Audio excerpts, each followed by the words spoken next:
안녕하십니까. 청소년 지도사 면접시험에 대한 오리엔테이션을 시작하도록 하겠습니다.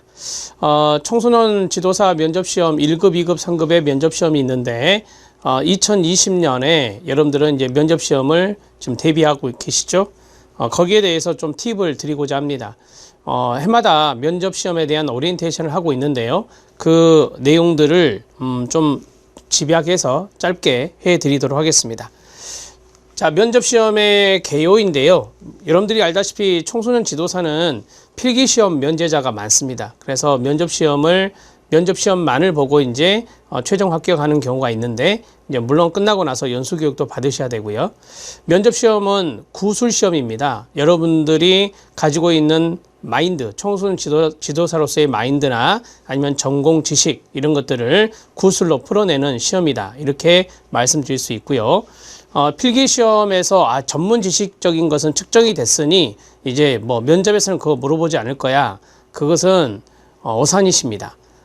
면접시험만 보고 최종 합격하는 분들이 많기 때문에 최근에는 이 전공 지식도 많이 물어본다는 것을 유념하셔야 됩니다. 그래서 필기시험 면제자가 됐든 필기시험을 보셨든 간에 전문적인 지식은 꼭 나온다는 것을 꼭 상기하시고 준비하셔야 됩니다.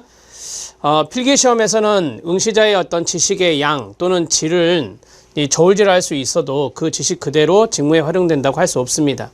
그래서 필기시험이 면제된 응시자의 경우는 이 응시자의 인성을 모두 알 수 없기 때문에 직접 대면을 통해서 뭐 잠재적인 능력이라든지 창의력이라든지 그 다음에 사고력 이런 것들을 알아내기 위한 수단이 바로 면접시험이다. 결론적으로 말씀드리면 이 인성, 지식의 정도를 알아보는 구술시험이라고 말씀을 드렸었죠. 그래서 인물시험이라고 볼 수 있습니다. 여러분들이 이제 창의력이라는 단어가 나와 있는데 이 창의력은 되게 프로그램 개발과 연관된 질문에서 알 수 있어요. 어떤 프로그램을 개발하고 싶냐? 그러면 그 프로그램 개발의 동기가 뭐고 거기에서 어느 정도 창의성을 우리가 알아낼 수 있거든요. 면접관들이. 그런 것들이 있습니다. 면접시험 준비할 때 여러분들이 어떤 프로그램을 개발하고 싶은지 또는 개발한다면 어떻게 개발할 것인지 그런 것들도 고민을 해 보셔야 합니다. 자, 그리고요. 이 답변의 내용에서 좀 더 이제 구체적이고 명확하다, 두루뭉실하게 넘어가면 안 되고 상당히 경험적이면서 여러분들이 이제 면접시험 할 때 여러분들이 다니고 있는 직장이라든지 직이라든지 그런 걸 말씀하시면 안 돼요. 일종의 이제 그것은 개인적인 정보잖아요. 그래서 모든 면접시험이 마찬가지예요. 학연, 지연, 혈연 이런 거 말하시면 안 되고 그 다음에 여러분들이 어떤 직장에서 어떤 직위에서 일을 하는지 그런 것들도 말씀하시면 감점이 되거든요. 큰 감점이 됩니다. 그래서 그런 것은 말하지 않으면서 여러분들이 했던 경험들은 분명히 이야기를 하셔야 돼요. 경험은 이야기하되 여러분들 개인적인 정보가 드러나지 않게 하셔야 된다는 것을 이야기하고 있습니다. 자, 구체적이고 명확하고 그 다음에 경험적이어야 합니다. 그래야 이 면접관들이 상당히 이야기를 들을 때 상당히 관심을 갖고 들어주셔야 돼요. 관심을 갖고 들어준다는 거죠. 뭐 이거 뭐야? 뭐 식상한 이야기 아니야? 그러면서 좀 추상적으로 그 다음에 교과서적인 답변 그런 것들은 좀 지양하시되 대신 이런 것이 있어요. 전문 지식이다. 그러면 그것은 뭐 교과서적인 답변이 필요하겠죠. 전문 지식이니까. 그거는 그렇게 답하더라도 뭐 동기를 말한다든지 왜 지도사가 되고자 하느냐. 당신의 장점은 뭐냐. 단점도 있을 건데 어떤 것이 있느냐. 어떻게 극복하고 있느냐. 이런 것들을 너무 식상하게 답변하시면 안 된다는 것을 말씀드리고 있습니다. 자, 많은 응시자들이 청소년 지도사의 업무나 이 청소년 분야의 정책들을 잘 숙지하지 못해서 감점을 당하는 경우가 많다. 그래서 기본적으로 지도사 시험이기 때문에 지도사의 업무, 그 다음에 여기서 나온 대로 청소년 분야의 어떤 전문적인 지식 이런 것들도 잘 숙지해서 시험에 응하시면 됩니다. 자, 이 정책적인 부분들이 어떻게 이루어지고 있느냐. 지금은 6차 기본계획 시기잖아요. 뭐 이런 것들도 좀 크게 알아놓고 그 다음에 이 관련 분야의 홈페이지 등을 잘 살펴서 구체적으로 알아두고 질문을 받았을 때는 예상 답변을 압축해서 표현하는 기술을 익히는 게 좋습니다. 그러니까 탁 나오면 바로 답변하시지 마시고 여러분들이 이제까지 모든 지식들이 이제 면접 준비하다 보면 많은 지식이 쌓이게 되거든요. 그런 것들을 잘 버무려서 이야기를 하시는 게 좋다. 되게 답변을 할 때 1분을 넘기지 않는 게 좋아요. 1분을 넘어가면 너무 길어지거든요. 그래서 30초에서 한 40초 정도 답변을 하시는 게 좋아요. 30초, 40초가 답변이 짧지 않습니다. 상당히 많은 이야기를 하실 수가 있거든요. 그래서 질문의 요지를 잘 파악해서 여러분들이 이야기하고 싶은 것을 말씀하시면 좋습니다. 자, 이제 평가 항목이 나옵니다. 이것부터 좀 중요하겠죠, 여러분. 청소년 지도사로서의 어떤 가치관이나 정신 자세가 있고요. 자, 그 다음에 A 품행 성실성이 있고요. 그 다음에 의사 발표의 정확성이나 논리성이 있고요. 그 다음에 여기 나오잖아요. 전문 지식과 응용 능력, 창의력, 의지력, 지도력이 있습니다. 이게 이제 5가지 평정 항목이라 해요. 여기에서 만점이 3점이에요. 그래서 3점에 3, 15, 15점이 만점인데 일정 부분의 점수를 넘기셔야 돼요. 10점 이상을 넘기셔야 되거든요. 근데 이제 면접관이 3분이다 보니 이 3분에서 평정을 할 때 미흡, 그러니까 점수가 상당히 낮다. 3점 만점인데 1점이 미흡이거든요. 그렇게 받으면 이게 좋지 않은 결과가 나와요. 이건 뒤에서 말씀을 드릴게요. 자, 청소년 지도사로서의 가치관과 정신 자세에서 청소년에 대한 기본적인 이해, 사명감이나 지도 철학, 사회적 책임 이런 것들입니다. 우리가 보통 인성이라고 하잖아요. 인성에 해당되는 것들이 많죠. 이 2가지를 인성이라고 말할 수 있어요. 사용 용어의 적절성이나 자질 태도, 성실한 답변을 위한 노력 이런 것들이 바로 인성이라고 말할 수 있습니다. 자, 그 다음에 이 질문 내용에 대한 이해나 답변의 정확성이다. 동문서답하면 안 된다는 거죠. 그래서 면접관이 이야기하는 것을 자세히 들어야 돼요. 듣고 무엇을 요구하시는지를 생각한 다음에 이야기를 정확하게 하셔야 된다는 거죠. 논리적인 의사 표현이나 그 다음에 원활한 의사소통을 위한 전문성 이런 것들이 좀 필요하다라고 하는 겁니다. 그러니까 공부를 많이 하신 분들은 청소년 지도의 분야에 대한 공부를 많이 하신 분들은 이 의사 표현에도 약간 전문적인 냄새가 많이 나죠. 그래서 너무 전문적인 용어를 쓰는 것도 좀 그렇지만 너무 이제 전문성이 보이지 않는다. 그러면 이것도 좀 문제가 될 수 있다라고 하는 겁니다. 자, 그 다음에 4번째는 전문 지식과 응용 능력인데 청소년 관련 법령이라든지 정책에 대한 이해, 자, 청소년 분야에 대한 기초적인 전문 지식, 지도 프로그램에 대한 이해, 운영 능력입니다. 제가 앞에서 프로그램 말씀드렸잖아요. 그래서 어떤 프로그램을 해보았느냐, 또는 어떤 프로그램을 해볼 생각이냐, 그리고 그 프로그램을 해보려고 하는 동기는 뭐냐, 이런 것들이 쭉 잘 나오는 것이고요. 그 다음에 이제 청소년 관련 법령과 정책에 대한 부분에서는 뭐 여러분들이 잘 아시는 거 있잖아요. 수련시설이 어떤 것이 있느냐, 또 복지시설이 있는데 청소년 복지시설이 어떤 것들이 있느냐, 이거는 법령에 근거한 거라서 이거는 여러분들이 외워주셔야 되거든요. 그래서 외워서 이제 이거는 교과서적으로 짧게 답하시면 되는 거예요. 더 이상 덧붙이지도 않고, 자, 제가 공부한 바에 의하면 이거라고 알고 있습니다, 이렇게 말씀하시면 되는 거죠. 자, 그 다음에 창의력과 의지력과 지도력인데요. 이거는 되게 이제 상황 질문, 어떠한 상황이 던져졌을 때 어떻게 할 것이냐라고 하는 것들이 여기에 들어가요. 이것을 봄으로써 지도 능력이 있느냐 없느냐 판단하는 것이죠. 환경 변화에 따른 창의적인 청소년 지도 능력이나 긴급 위기 상황 발생 시 문제기이나 대처 능력, 그 다음에 개인적인 역량 강화 및 발전 방안 이런 것들이 여기에 들어갑니다. 지도사가 됐다. 그럼 앞으로의 포부를 한번 이야기해 봐라. 어떤 지도사가 되고 싶으냐, 이런 것들이 여기에 들어갈 수 있겠죠. 자, 그러니까 그 짧은 시간 안에 한 10분에서 15분 정도 하는데 되게 이제 3대1 면접이 아니에요. 3대1 면접이 아니라 2명 내지 3명이 이제 같이 들어가는 건데, 뭐 지도사 시험을 많이 봤다 그러면 이 면접 인원이 많다 그러면 3명도 들어갈 수 있고, 그다음 적게 봤다 그러면 2명도 들어갈 수 있는데, 되게 이제 상담사 시험 같은 경우는 2명이 들어가거든요. 그래서 2명 내지 3명이 들어간다라고 판단했을 때 이렇게 물어보기도 하고 이렇게 물어보기도 하고 가운데부터 이렇게 물어보기도 하거든요. 그럼 면접위원장이 판단을 해서 이제 이렇게 순서를 정하는데, 이 자기가 답변하는 것에 대해서 한 질문이 5개, 6개 정도는 나올 수 있어요. 그 정도 만난다고 보시면 되거든요. 자, 그 정도 만나서 전체적으로 다 이제 면접을 하고 끝날 때까지 한 15분 정도 걸린다. 그러면 3명이 들어가면 한 5분 정도 답을 하는 것이고, 이해되시죠? 그다음에 2명 정도 들어간다 그러면 한 7분에서 8분 정도 이제 이야기를 하는 것이죠. 적은 시간이 아니에요, 결코. 면접위원들이 질문하는 것은 시간이 짧아요. 답변하는 게 길죠. 그래서 그런 것들을 좀 감안했을 때 준비를 잘 해 나가셔야 된다는 것을 말씀드립니다. 자, 앞에서 말씀드렸는데 자, 보세요. 5가지 평가 영역이 있는데 각각 3점 만점이에요. 그러면 15점 만점일 거 아닙니까? 그래서 10점 이상 받아야 되는데요. 이 대목을 조심하셔야 돼요. 자, 5개 영역 중에 어느 한 영역이라도 면접위원 2명 이상이 1점을 줬어요. 그러면 불합격 처리가 되는 거예요. 불합격 처리. 10점 이상을 넘기셔야 돼요. 이 쉬울 것 같지만 이게 그리 쉽지 않습니다. 왜냐하면 세 분 중에 2분이 한 영역이라도, 하나의 영역이라도, 앞에서 5가지가 있는데 하나의 영역이라도 1점을 줬다. 3분의 2죠. 3분 중에 2명이니까. 그래서 이 3분의 2가 1점을 평가하게 되면 10점을 넘겼다 하더라도 이거는 떨어지게 돼요. 그래서 여러분들이 1점을 받지 않도록 최선의 노력을 다하셔야 되겠죠. 자, 면접시험 수험자 유의사항이 있습니다. 뭐 이거는 여러분들 공고문에 나와 있는 것들을 좀 넣었어요. 이 부분만.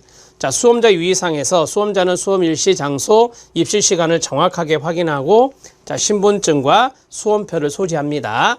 시험 당일 입실 시간까지 해당 시험장 수험자 대기실에 입실해야 됩니다.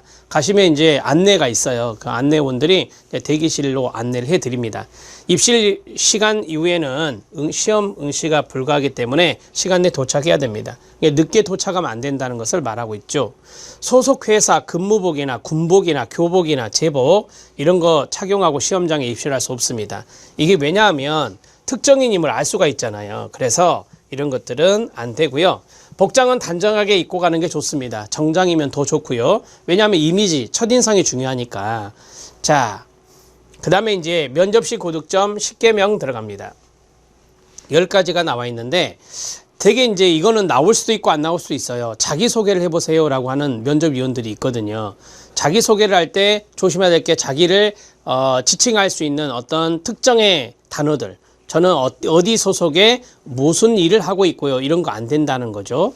자, 자기소개는 짧은 단어나 문장으로 자신을 명쾌하게 소개할 수 있는 헤드라인을 만드는 게 필요하고, 자, 유행어, 화려한 수사어구, 남발하는 것은 좋지 않습니다.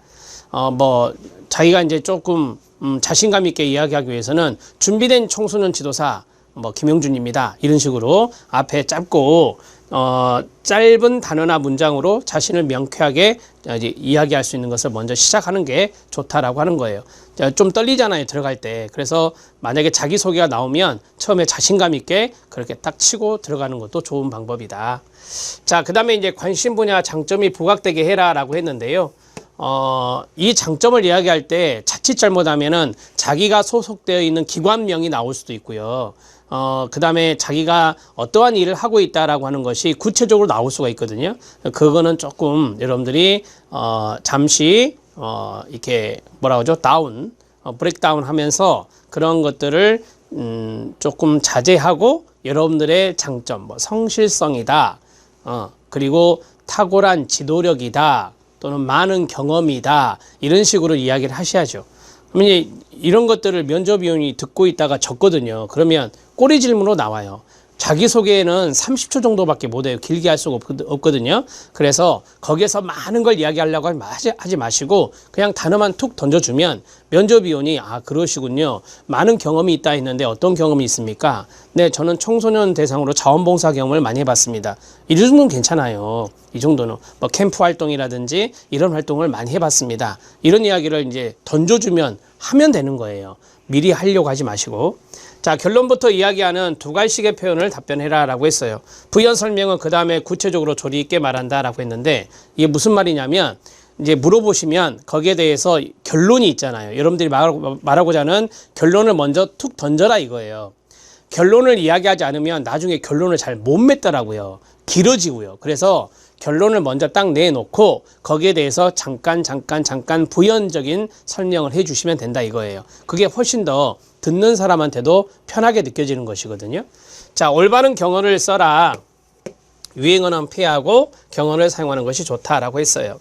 되게 요새 압축어 많이 쓰잖아요. 그 압축어를 면접관들 앞에서 쓰시면 좋겠습니까?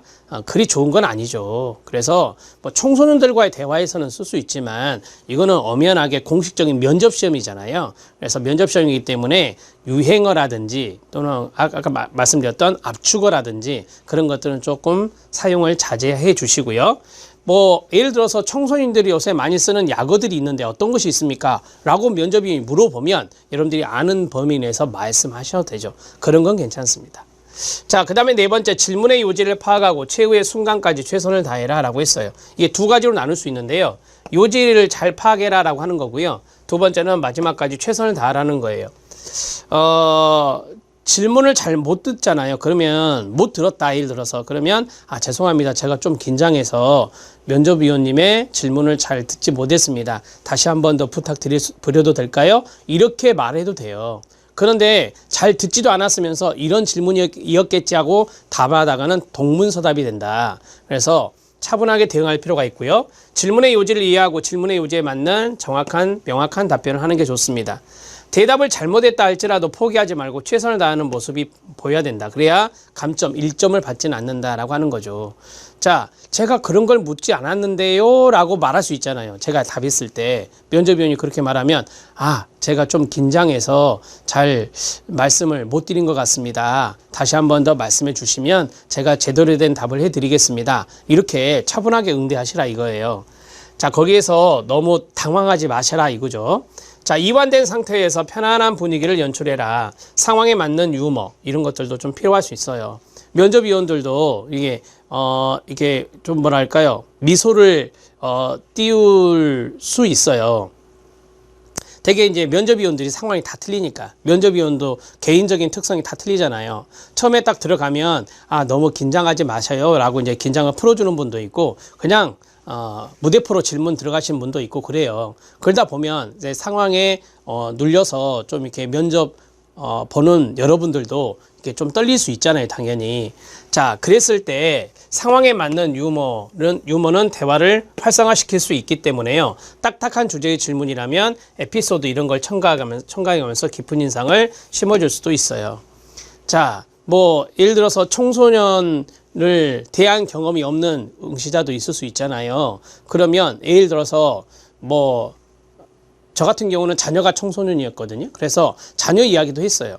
제가 청소년기에 자녀가 있는데 그 청소년기의 자녀 상당히 중학교 2학년 때 너무 힘들었습니다. 그래서 일명 중2병이라고 하는 것이 있는데 그러한 것들에 제가 너무너무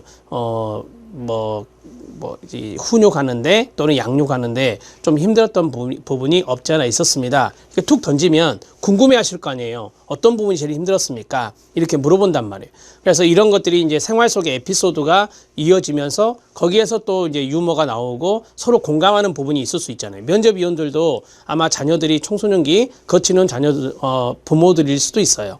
이런 것들을 이야기할 수 있거든요. 그래서 너무 그런 신변잡화적인 이야기가 길어지면 안 되는데 그러한 것들이 어떤 상황을 약간 릴렉스 시키는 그러한 경우도 있기 때문에요. 그런 것들이 안 된다라는 것은 아니에요. 절대.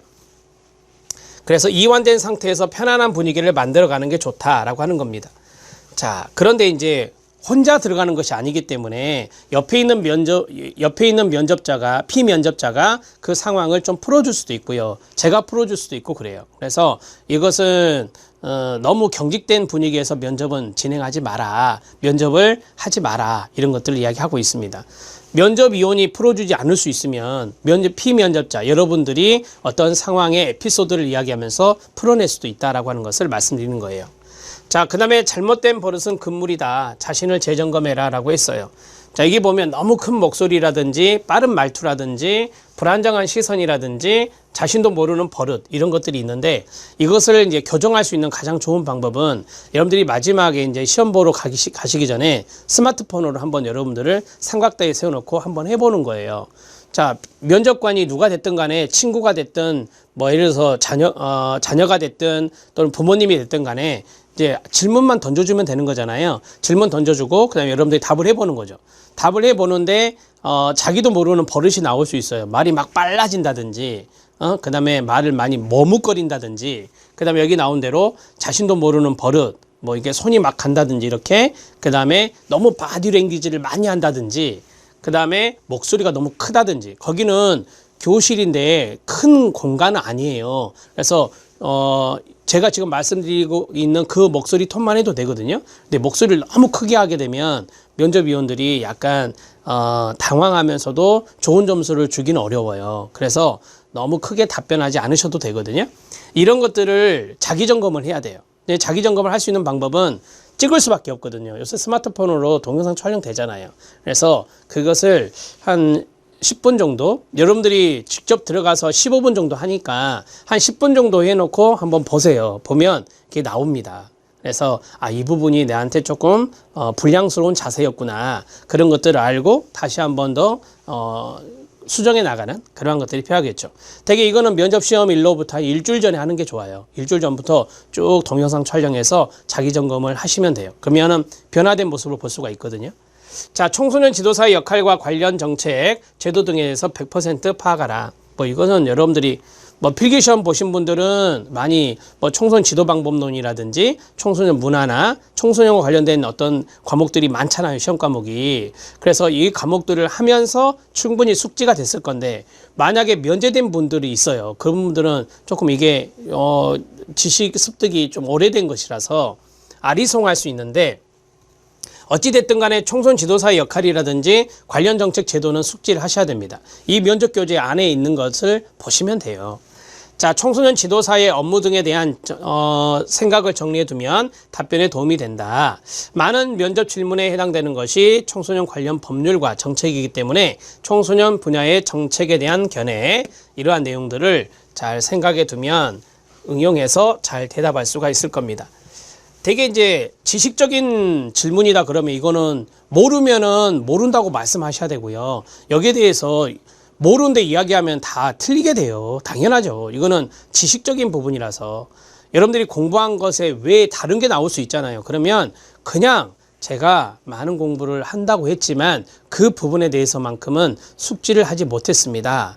죄송합니다. 꼭 나가서 숙지하겠습니다. 이렇게 말씀하시는 게 오히려 감점을 줄이는 거예요. 잘 모르면서 이야기하다 보면 그 엉뚱한 이야기 하게 되거든요. 그래서 그런 것들은 금물입니다. 자, 그리고 8번째, 실전과 같은 연습으로 감각을 익히라 라고 했어요. 가장 좋은 게 이제 스터디 그룹이죠. 한마디로 말하면 모의 면접 그룹을 만드는 거예요. 그래서 되게 이제 3명, 2명, 5명 정도가 좋아요. 5명 정도가 좋아요. 그러니까 3명이 면접관 역할을 하고 2명이 피면접자 역할을 하는 거죠. 그렇게 해서 질문 던져주고 또 거기서 피드백 받고, 이런 것들이 좋다. 면접 스터디 그룹을 구성해서 빈출 면접 질문과 최근 시사 이슈, 아동학대라든지 학교폭력이라든지 성폭력이라든지 또 최근에는 N번방 디지털 성범죄가 있었잖아요. 그런 것들도 들어갈 수 있습니다. 청소년 관련 정책과 인성 관련 질문지를 만들어서 이 역할 분담을 하고 실전과 같은 연습을 하는 게 좋습니다. 실전과 같은 연습은 오랫동안 할 필요는 없고요. 여러분들이 얼마 정도 이제 숙지를 하죠. 숙지를 하고, 그다음에 이제 모의 면접의 스터디 그룹은 한마디로 모의 면접을 직접 해보는 거니까 숙지도 안 되는데 어떻게 모의 면접을 합니까? 그건 안 되잖아요. 그래서 이제 예를 들어서 대학생들도 많이 보기 때문에 대학생 그룹이 있다. 근데 대학생 그룹이 이제 스터디 같은 경우는 혼자 하는 거죠. 혼자 하고 우리가 언제부터 만나서 직접 면접 연습하자, 이렇게 약속을 하는 거예요. 그 대신 그 전까지는 열심히 공부하자라고 하는 거죠. 예를 들어서 여기 있는 교재와 동영상 강의를 숙제해 와서 우리가 언제부터 만나서 모의 면접하자, 이런 약속을 하는 거죠. 그래서 모의 면접을 할 때 3명 면접관 역할하고 2명은 피면접자 역할에서 돌아가는 거예요. 자, 이제 2명이 피면접자를 했잖아요. 그럼 이제 끝나고 나서 피드백을 반드시 줘야 돼요. 자, 2명이 피면접자로 할 때 15분 동안을 시키는 거예요. 15분 동안 질문을 막 던지고 받고 하는 거예요. 그렇게 해서 끝났잖아요. 그러면 이제 피드백을 줘야죠. 너는 이게 좀 잘했고 이게 좀 부족한 것 같아. 너무 바디랭귀지가 많아. 이런 것도 해주고요. 자, 그렇게 해서 또 돌아가는 거죠. 이제 면접위원이 했던 사람이 또 피면접자 역할을 하는 거예요. 그런 식으로 연습을 한번 만났을 때 잘 생각해 보세요. 2명 할 때 15분 정도 하잖아요. 그러면은 5명이기 때문에 얼추 이제 피드백까지 생각한다면 2시간에서 3시간 정도는 해야 되는 거예요. 그런 식으로 만나는 거죠. 그 만남이 하루 건너뛰어서 만나도 되고 매일 만나도 돼요. 만약에 빨리 면접 시험을 더 빨리 만났다 그러면 하루 건너뛰어도 되는 것이고, 만약에 시험 전에 좀 이렇게 일주일 전에 만났다. 그러면 매일 하는 게 좋고요. 예, 이런 것들 여러분들이 정하시는 게 좋겠습니다. 이게 진짜 중요하거든요. 혼자 연습하고 들어가면 좀 뭐랄까 객관적으로 검증이 잘 안 된 상태에서 들어가기 때문에 좀 이렇게 불안하기도 하고 그러거든요. 친밀감과 신뢰를 구축하고 자신의 장점을 부각하라라고 했습니다. 면접장에 들어오는 태도, 인사하는 법, 앉은 자세, 밝은 미소, 표정도 면접 합격을 위한 점수에 반영됩니다. 앞에 A 품행이 있었잖아요. 이제 거기에 항목에 들어갑니다. 저도 면접장 들어갈 때 인사 깍듯하게 하고 그 다음에 뭐 앉으세요 하면 감사합니다 인사 목례하고 앉았고 그 다음에 끝났다 나가라 하거든요. 그럴 때 네 감사합니다 수고하셨습니다 하는 좋은 말이 아니고 감사합니다 하고 일어나서 쭉 이제 나가잖아요. 나갈 때 항상 돌아와서 인사하고 나가야 돼요. 그냥 나가는 것이 아니라 이 면접위원들이 다 보고 있거든요. 예, 체킹하면서도 봐요. 그렇기 때문에 나갈 때 그냥 문 열고 확 나가지 마시고 문 앞에서 지금 여기 뒷분이 내가 먼저 나가더라도 내가 먼저 나가고 뒷분이 나중에 나오는 경우도 있을 수 있고 앞에 분이 먼저 나가고 내가 나중에 나가는 부분이 있을 수 있잖아요. 제가 면접 이쪽이 문이면 제가 이쪽에 앉을 수도 있고 이쪽에 앉을 수 있기 때문에 그래요. 어찌 됐든 간에 문에 나가기 전에 가볍게 목례하고 나가는 거예요. 이런 것이 바로 필요하다 이거죠. 그게 바로 면접장에 들어오는 태도, 인사하는 법이에요. 앉은 자세도 마찬가지죠. 앉은 자세도 남자가 앉은 자세, 여자가 앉은 자세가 좀 다르잖아요. 그런 것들을 잘 감안해서 보시고 머리가 꼼지락꼼지락 하지 마시고 다리도 떨지 마시고 이런 것들이 중요해요. 앞에 아무것도 없어요. 의자만 있거든요. 그렇기 때문에 다 보여요. 그 다음 밝은 미소, 표정도 면접 합격을 위한 점수에 한다. 좀 긴장되어서 이제 미소가 잘 안 지어지지만 그래도 웃는 낯으로 이야기하는 게 좋아요. 웃는 낯으로. 밝은 미소 띄우면서 이야기하시는 것이 바로 첫인상이거든요. 면접시험은 필기시험과 다르게 인상이 좋아야 돼요. 그래서 그 인상이 청소년 지도 잘하게 생겼다. 청소년과 정말 소통을 잘하게 생겼다. 그런 느낌을 줘야 되거든요. 자, 그리고 청소년 분야에 기여할 수 있는 자신의 장점을 중간중간에 면접위원에게 보여주는 게 좋습니다. 자, 고득점 10계명이니까 마지막 10번째는 면접위원의 말을 성실하게 듣고 경력 등에 대해서 거짓말은 피하라라고 했습니다. 자, 여기 경력을 물어볼 수도 있어요. 근데 경력에서 자신이 특정하게 어떤 것을 지칭하면 안 되는 거예요. 지칭하면. 청소년 지도 경력이 있으십니까? 라고 하면 내 지도 경력은 3년 정도 있습니다. 여기서 끝내야지. 어느 기관에서 몇 년 했고요. 어느 기관에서 몇 년 했고요. 이렇게 말하면 안 된다는 거예요. 자, 경력 등에 대해서는 거짓말을 피하라. 가장 성공적인 대화는 말하기가 30%, 경청이 70%라고 하듯 면접위원의 말을 진지한 태도로 경청하는 것은 자신이 말을 하는 것 못지않게 중요한 겁니다. 그래서 잘 들어라 라고 하는 겁니다. 자, 자신의 청소년 지도로서의 적격성을 높이기 위해 경력 등에 있어서 거짓말을 하면 계속해서 이어지는 질문. 앞에 면접위원들은 다 경력자예요. 그렇기 때문에 거짓말을 더하게 돼서 일관성이 없어 보이므로 거짓말은 금물이다 라고 하는 것을 말씀드립니다. 자, 이제 면접 상황과 준비 팁입니다. 마지막 부분인데요. 자, 먼저 이제 수험 번호에 맞게 면접 대기실에서 대기를 하고요. 이 면접 도우미가 오십니다. 안내 선생님인데 수험 번호 순서대로 앞으로 나가서 자신이 직접 면접 번호표를 무작위로 뽑습니다. 이 번호만 있는 표가 있어요. 그게 이제 순번이거든요. 그래서 면접 번호대로 들어가는 게 아니라 거기서 뽑아서 1번을 뽑으면 가장 먼저 들어가는 거고요. 자, 이제 면접이 이루어지는 고사실에는 자신이 뽑은 순서대로 3인 1개조로 들어가게 되는데 뭐 2인 1개조가 될 수도 있고 3인 1개조가 될 수도 있다. 자, 만약 결시생이 있다면 2명이 들어갈 수도 있습니다. 혼자 하진 않아요. 되게 3대1로 하진 않고 2명 내지 3명이 들어간다라고 말씀을 드렸죠. 면접위원은 꼭 3분이세요. 자, 질문은 무작위로 하기 때문에 자신이 가장 먼저일 수도 있고 가장 나중일 수도 있다. 이게 무슨 말이냐면 뭐 이쪽부터 이야기해 보세요. 이쪽부터 이야기해 보세요. 가운데부터 이야기해 보실래요? 이렇게 이제 이야기하거나 또는 면접위원이 손으로 지칭할 수도 있어요. 선생님은 어떠세요? 이렇게 물어보기도 하기 때문에 가장 먼저일 수도 있고 나중일 수도 있죠. 처음부터 자기소개 질문하는 면접위원은 그리 많지 않습니다. 중간중간에 자기소개 질문이 있을 수 있지만 자기소개는 되게 가장 처음에 나와요. 이제 면접위원마다 안 할 수도 있지만요.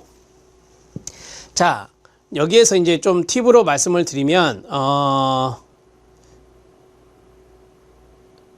여기 있네요. 자, 질문의 형태는 하나의 질문을 먼저 던져 답변이 이루어지면 그에 따라 후속 질문, 꼬리 질문을 계속 받게 됩니다. 되게 이제 꼬리 질문 하시는 분도 있고 안 하시는 분도 있거든요. 근데 이제 이런 형태가 있을 수 있어요. 보세요. 면접위원 3분이 있는데, 3분 중에서 되게 가운데 있는 면접위원장이 이제 먼저 질문하는 경우가 있어요. 자, 질문을 던졌어요. 자, 던지면 제가 이제 답변을 했잖아요. 그럼 면접위원장이 질문하신 분이 꼬리 질문에 대한 질문에 대한 꼬리 질문을 던질 수 있다라고 하는 거고요. 그 다음에 이분이 이제 질문이 끝났어요. 꼬리 질문 없이. 그러면 이제 이쪽에 면접위원이 앞에 면접위원장님이 말씀하신 것에 대해서 질문하신 것에 답변을 하셨는데 거기에 대해서 좀 물어볼게요. 해서 다른 면접위원이 꼬리 질문을 할 수도 있다라고 하는 거죠. 이해되셨죠? 자, 그 다음에 옆에 있는 응시자는 앞 응시자의 질문을 재차 받을 수도 있고 전혀 새로운 질문을 받을 수도 있다. 이게 무슨 말이냐면 이거죠. 제가 했을 때는 이제 앞에 있던 분들의 질문을 다시 받았어요. 다시 받았던 기억이 있는데, 그러니까 제 오른쪽에 있는 분이 가장 먼저 이제 질문을 받았어요. 이분이 답을 했는데 여기에 대한 질문을 저한테 재차 던진 거죠. 그러면 저는 이 앞에 있는 분하고 똑같이 말하면 안 되겠죠, 당연히. 이 앞에 이분이 어떤 답을 하셨는데 저는 거기에 대해서 좀 다른 의견이 있습니다. 이런 식으로 이야기하시든지, 제가 생각했던 것을 바로 말씀드리겠습니다. 제가 생각했던 것을 말씀드리겠습니다. 이렇게 이야기해도 되고요. 이해되시죠? 그러니까 옆에 있는 분하고 이야기한 것에 대한 똑같은 질문을 받을 수도 있고 다른 질문을 받을 수 있다라고 하는 거예요. 가장 이제 어려운 게 똑같은 질문 받을 때예요. 똑같은 질문 받을 때 이 분하고 좀 다른 생각을 하는 게 좋은데, 만약에 이제 이분하고 생각이 같다면, 내가 이제 생각이 같다면 답하기가 좀 애매해져요. 그럴 때는. 새로운 것을 이제 생각해야 되기 때문에 그 짧은 순간에. 근데 이제 질문이 새로운 게 들어오면 내가 준비한 것 이야기하면 되는 거고. 단정한 복장으로 입시를 할 때, 퇴실을 할 때 밝은 미소로 면접위원들 응시하면서 가벼운 목례는 잊지 않는 게 좋다 말씀드렸습니다. 질문의 형태는 지식적인 답변을 요구하는 질문 1차 필기시험의 영역인데요. 대다수이기 때문에 숙지가 필요하다라고 했어요. 되게 이제 그 청소년 상담사의 면접과 지도사 면접이 약간 틀린 게, 청소년 상담사 면접은 지식형보다는 상황형, 되게 이제 이거 사례를 하나 들고 들어가거든요. 그래서 이 사람이 정말 상담사로서의 어떤 역량, 그게 있느냐, 그래서 이제 그걸 물어보는 게 많고, 지도사 같은 경우는 전공 지식이 좀 많아요. 여기 나온 대로 지식적인 답변을 요구하는 질문이 많아요. 지도사 같은 경우는. 그래서 뒤에 이제 여러분들이 공부하시겠지만 면접 족보 같은 데 보면 지식형이 많아요. 예, 그런 것들을 좀 숙지하셔야 된다는 것. 마지막으로 청소년 지도사가 되고자 하는 동기, 자신의 장점, 지도사가 된 후 어떻게 할 것인가, 포부, 이러한 견해를 묻는 질문이 있기 때문에 여기에 대한 대비도 해 주셔야 된다는 것을 말씀드렸습니다. 자, 여기 10가지는 말씀드린 대로 면접 상황과 준비 팁입니다. 충분히 이해되시죠? 어려운 부분은 없을 거예요. 여러분 교재 맨 앞에 있는 내용을 가지고 오리엔테이션을 진행해 봤습니다. 면접 시험은 구술 시험이에요. 구술 시험이니까 그만큼 대비를 안 하시면 정말 아무 말도 못 하세요. 그리고 말주변이 있으신 분이 있고 말주변이 없으신 분이 있는데, 말주변이 있느냐 없느냐가 중요한 게 아니에요. 어떻게 정확하게 듣고 답변을 조금이라도 이렇게 말주변이 없더라도 이야기를 정확하게 해내면 거기서 점수를 얻어갈 수 있는 거니까, 이것 때문에 뭐 스피치 학원 다니고 그러실 필요는 없다는 거예요. 그래서 뭐 부모님한테 이야기하듯, 동생에게 이야기하듯, 친구에게 이야기하듯 이야기하시면 되는 거예요. 근데 이야기하기 전에 이게 있어야 되죠. 쌓여져 있어야 이야기를 할 수 있는 거예요. 그래서 그런 것들을 잘 생각해서 공부하고, 그 다음에 그룹 스터디를 좀 만들어서, 그룹 스터디 만들기 힘든 상황이라면 뭐 부모님이나 동생이나 또는 언니, 오빠의 힘을 얻어서, 형의 힘을 얻어서 해보시면 돼요. 너무 어렵게 생각하지 마시고 여기 있는 내용들을 잘 숙지해 주시기 바랍니다. 그리고 기출에서 나왔던 것들이 맨 뒤에 정리되어 있거든요. 그런 것들을 쭉 이렇게 하나하나 보면서 이 부분은 내가 답할 수 있어, 이 부분은 내가 답할 수 있어, 하나씩 점검하면서 하시면 충분해요. 열심히 하시면 청소년 지도사 여러분들이 원하는 최종 시험 합격하고 연수교육 받을 수 있습니다. 열심히 하시기 바랍니다. 수고하셨습니다.